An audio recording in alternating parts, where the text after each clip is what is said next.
Lesson overview. Before you can visualize data, you have to get it into Power BI. The Get Data experience supports hundreds of connectors. This lesson covers the most common business sources and the patterns for using them. Common connector categories: File Excel workbooks, CSV, JSON, XML, PDF, folder of files. Database SQL Server, Azure SQL, MySQL, PostgreSQL, Oracle, Snowflake. Power Platform Dataverse, dataflows, other Power BI datasets.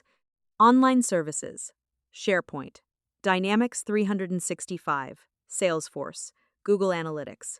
Web public APIs and scrapable HTML tables. Excel connections. The most common starting point. Get Data Excel Workbook lets you pick one or more sheets or named tables. Best practice: connect to named tables inside the workbook rather than raw ranges, so adding new rows is automatically picked up. CSV imports. Fast and reliable, Power BI auto-detects the delimiter, encoding, and data types. Watch for date formats, UK versus US. Numbers stored as text because of currency symbols. Trailing blank rows.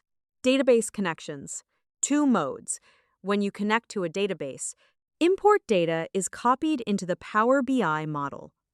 Fast queries, scheduled refresh.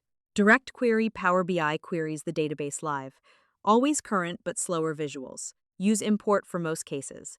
Direct query only when data must be real-time or is too big to import. Cloud sources. Most SaaS systems have a dedicated connector that handles authentication via OAuth. You sign in once, and Power BI stores the token securely. Try this. Import sales data from Excel. Open Power BI Desktop Get Data Excel Workbook. Pick a workbook with a sales sheet. In the navigator, tick the table and click Transform Data, not Load, to open Power Query. Notice how each column is given a data type automatically.